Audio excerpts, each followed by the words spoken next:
Hello students, today we are going to discuss alternating voltage applied to a resistor. Suppose we have a resistor, ठीक है. This can be a carbon resistor also, ठीक है. Carbon resistors कैसे होते हैं? इस तरह से कलर्ड स्ट्रिप्स उनके ऊपर बनी हुई होती है ना, ठीक है. तो सपोज ये कोई कार्बन रेजिस्टर है, ठीक है. उसके साथ हमने किसको अप्लाई कर दिया? एसी वोल्टेज को अप्लाई कर दिया, ठीक है.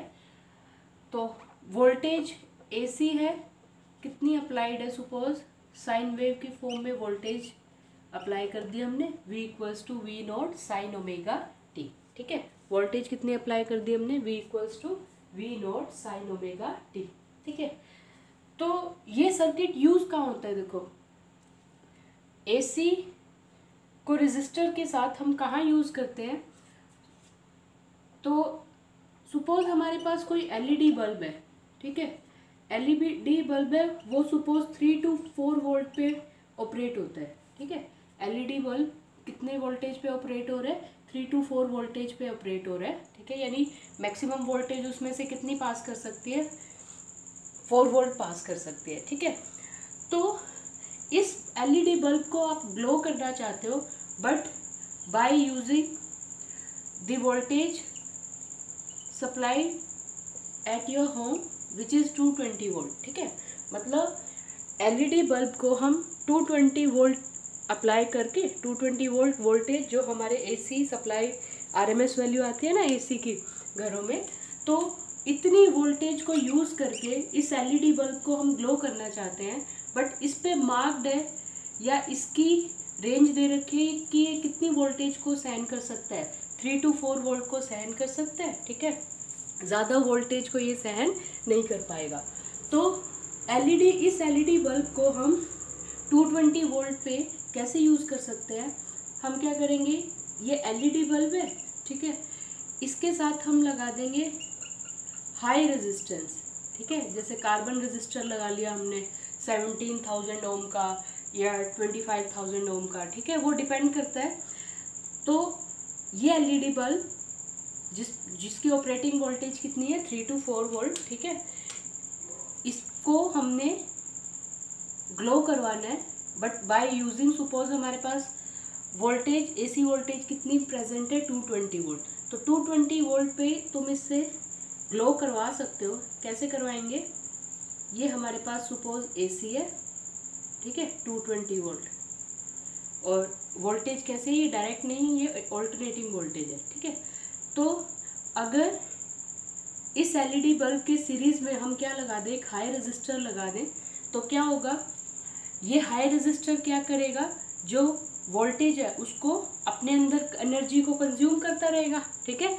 ये क्या करेगा? हाई रेजिस्टर अपने अंदर एनर्जी को कंज्यूम करता रहेगा, ठीक है. तो वोल्टेज डिवाइड हो जाएगी ना दो पार्ट्स में. जो ये हाई रेजिस्टेंस है, ठीक है. ये एलईडी बल्ब कितनी वोल्टेज यूज़ कर रहा है? सपोज इसने 4 वोल्ट यूज़ की, तो सीरीज में वोल्टेज क्या हो जाती है? डिवाइड हो जाती है, ठीक है. तो बाकी बची हुई वोल्टेज कौन ले लेगा? रेजिस्टर ले लेगा, ठीक है. तो 220 में से 4 गए, कितना बचेगा? Approximately 216 volt. तो ये जो 216 वोल्ट है वो कौन यूज़ कर लेगा? This carbon resistor can use, ठीक है. तो लो ऑपरेटिंग एलईडी को हम 220 वोल्ट वोल्टेज से भी ग्लो करवा सकते हैं, ठीक है. मतलब जो एलईडी बल्ब सिर्फ 4 वोल्ट के ऊपर ग्लो कर सकता था, उसे हम 220 वोल्ट यूज़ करके भी ग्लो करवा सकते हैं. कैसे? Bye connecting a high resistance in series with it, ठीक है. तो एसी विद रेजिस्टर का यूज़ कहाँ पर होता है? जहाँ पे भी हमें करंट की वैल्यू को रेगुलेट करना है ना, चेंज करना है. सपोज हमारे पास कहीं पे करंट की वैल्यू ज़्यादा आ रही है, उसको हमें कम करना है, तो हम हाई रेजिस्टेंस को यूज़ कर सकते हैं, ठीक है. इसी तरह से लो ऑपरेटिंग एलईडी बल्ब को 220 वोल्ट पे भी हम क्या करवा सकते हैं? ग्लो करवा सकते हैं, ठीक है, by using high resistor in series with it, ठीक है.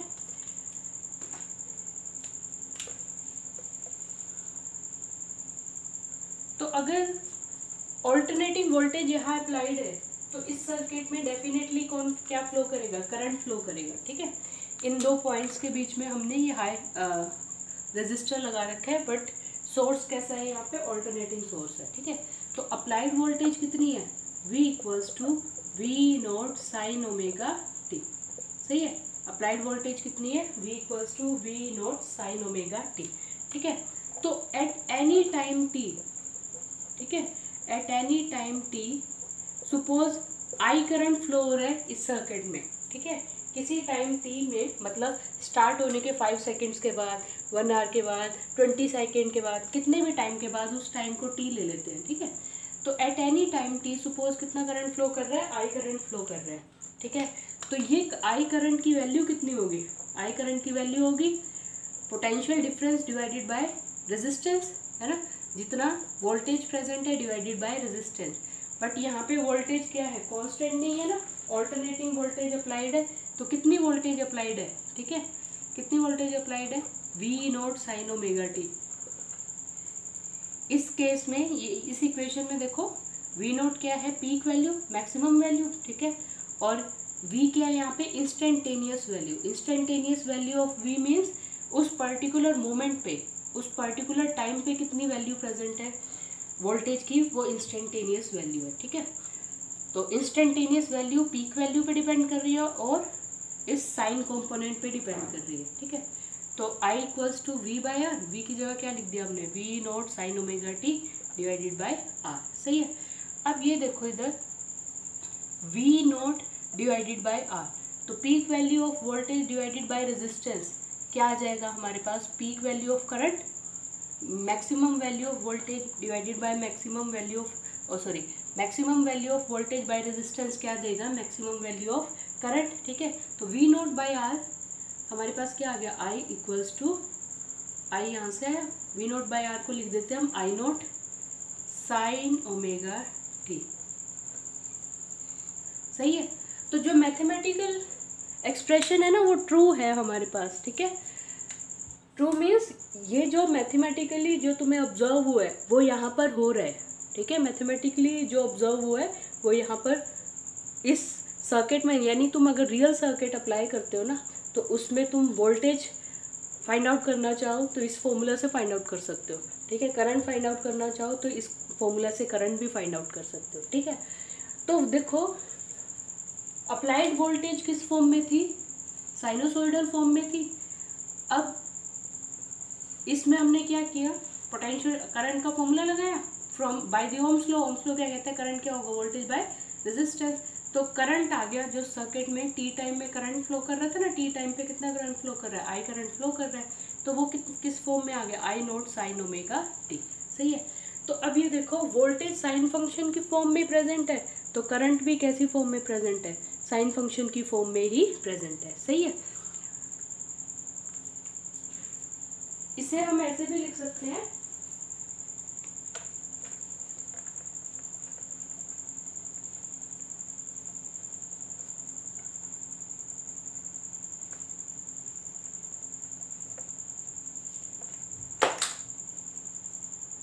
देखो ये v is equals to V naught sine omega t. Omega t क्या होता है हमारे पास, थीटा, ठीक है।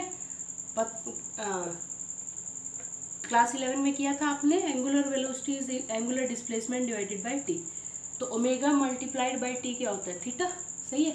तो थीटा की वैल्यू यहाँ पे ओमेगा टी, तो आई भी ओमेगा टी को किससे रिप्लेस कर देंगे हम, देखो एंगुलर वेलोसिटी दोनों की क्या है, सेम है। ओमेगा की वैल्यू क्या है, सेम। टी टाइम जिस पे हम देख रहे हैं वोल्टेज और करंट की वैल्यू वो भी सेम है, ठीक है। तो v की एक्सप्रेशन क्या आ गई, वी नॉट साइन थीटा, और I की एक्सप्रेशन क्या आ जाएगी, omega t can be replaced by theta here also, okay. So replace omega t by theta in this equation also. So I equals to I naught sine theta, ठीक है। ये कब possible है, जब दोनों की एंगुलर वेलोसिटी क्या है, सेम है, ठीक है।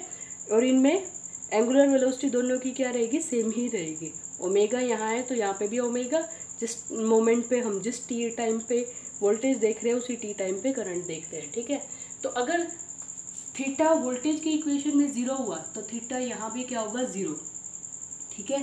थीटा वोल्टेज की इक्वेशन में अगर π/2 है तो यहाँ पे भी क्या होगा, π/2, ठीक है।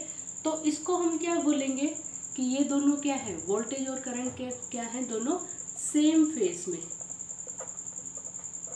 ठीक है, वोल्टेज और करंट दोनों क्या है यहाँ पर, सेम फेस में, ठीक है। यानी अगर वोल्टेज की वैल्यू 0 होगी तो करंट की वैल्यू भी 0 होगी, ठीक है। वोल्टेज की वैल्यू मैक्सिमम है तो करंट भी उसी मोमेंट पे क्या होगा, मैक्सिमम होगा, ठीक है। अब अगर हम पीक वैल्यू की बात करें तो करंट की पीक वैल्यू कैसे ऑब्टेन हो रही है हमें, आई नोट, और वो कैसे मिल रही है, V naught divided by R, ठीक है।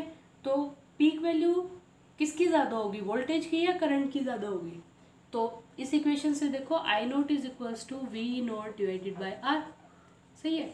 तो पीक वैल्यू दोनों में से किसकी ज़्यादा है, ऑब्वियसली वोल्टेज की ज़्यादा है, करंट की कम हो जाएगी ना, क्योंकि करंट की वैल्यू कैसे ऑब्टेन हो रही है, by dividing anything with voltage के डिवाइड में प्रेजेंट है ना यार, डिवाइड में हुआ तो ये क्वांटिटी को छोटा कर देगा, है ना। जैसे सुपोज पीक वैल्यू है हमारे पास 4, ठीक है, और रेजिस्टेंस है सुपोज 2 ले लो सुपोज, ठीक है। तो पीक वोल्टेज की वैल्यू 4, सुपोज रेजिस्टर है 2, ठीक है। तो पीक वैल्यू ऑफ करंट कितना आ गया, 2। पीक वैल्यू ऑफ वोल्टेज अगर 4 है तो पीक वैल्यू ऑफ करंट कितना आ रहा है, 2 आ रहा है, ठीक है। तो डिक्रीज करेगी ना, वाई सो, क्योंकि आई नोट कैसे ऑब्टेन हो रहा है, because we are dividing V divided by V by R, okay. We are dividing V with the R, R से डिवाइड हो रही है ना, तो कोई चीज़ डिवाइड होकर फिर तुम्हें रिजल्ट में मिल रही है तो वो क्वांटिटी क्या हो जाएगी, छोटी हो जाएगी, ठीक है। तो एम्पलीट्यूड या value of V naught is greater than the value of I naught, ठीक है। यानी पीक वैल्यू ऑफ वोल्टेज, इस वी नोट को ये भी बोल सकते हैं हम पीक वैल्यू, तो peak value of voltage is greater than peak value of current, ठीक है। Peak value of voltage is greater than peak value of current, और peak value of current is less than peak value of voltage, ठीक है। तो इस topic में क्या discuss किया कि अगर एसी के साथ रजिस्टर लगा देना तो वोल्टेज और करंट सेम फेस में रहते हैं, यानी वोल्टेज अगर 0 होगा तो करंट भी 0 होगा, ठीक है। मतलब आगे पीछे नहीं होगा, ये नहीं है कि वोल्टेज 0 पहले हो गया और करंट बाद में, उसके कुछ टाइम बाद में 0 हो रहा है, ठीक है। और ऐसा भी नहीं है कि करंट पहले मैक्सिमम हो गया और वोल्टेज कुछ टाइम के बाद मैक्सिमम हो रहा है, ठीक है। ऐसा नहीं है, दोनों के दोनों सेम फेस में है। सेम फेस मीनिंग कि अगर वोल्टेज, जिस टाइम पे वोल्टेज 0 उस टाइम पे करंट 0, जिस टाइम पे वोल्टेज मैक्सिमम उस टाइम पे करंट मैक्सिमम, जिस टाइम पे वोल्टेज नेगेटिव में मैक्सिमम उसी टाइम पे करंट भी नेगेटिव में मैक्सिमम, ठीक है। In the next video we will discuss about the phasor diagrams. Thank you.